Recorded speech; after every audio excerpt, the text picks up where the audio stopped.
અંકલેશ્વર જીઆઈડીસીમાં આવેલ હરિહર કેમિકલ્સ નામની ટ્રેડિંગના ગોડાઉનમાંથી એલસીબીની ટીમે અનઅધિકૃત સંગ્રહ કરેલ અલગ અલગ કેમિકલ ભરેલ બેરલો સાથે શખ્સની ધરપકડ કરી ₹23.68 લાખનો મુદ્દામાલ જપ્ત કરી કાયદેસરની કાર્યવાહી હાથ ધરી છે.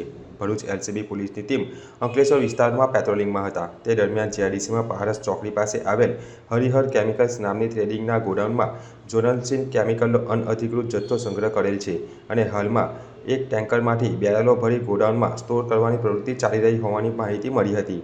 જે મળેલી માહિતીના આધારે એલસીબીની ટીમે દરોડા પાડતા ટેન્કરમાંથી કેમિકલ ભરી રહ્યા હતા. પોલીસે જીઆઈડીસી વિસ્તારમાં રહેતા કંપનીના માલિક કિશોર નાગજી પટેલ પાસે કેમિકલ અંગેના જરૂરી લાયસન્સ માંગતા તેઓ પાસે કોઈપણ પ્રકારના લાયસન્સ ન હોવાનું જણાવ્યું હતું. પોલીસે ગોડાઉનમાં કેમિકલ ભરેલ બેરલો અંગે પૂછપરછ કરતા બેરલોમાં ક્લોરોફોર્મ તેમજ બેન્ઝાઇલ્ડિહાઇડ અને ઇથિલિન ડાઇક્લોરાઇડ હોવાનું જણાવ્યું હતું. એલસીબી પોલીસે એફએસએલની મદદ લઈ કેમિકલ અંગે પૂછતાછ કરી હતી. પોલીસે હરિહર કેમિકલ્સ ટ્રેડિંગના માલિક કિશોર પટેલની અટકાયત કરી ₹23,68,000 કિંમતની અલગ અલગ કેમિકલ ભરેલ 125 નંગ બેરલ જપ્ત કરી ગુનો નોંધી વધુ તપાસ હાથ ધરી છે.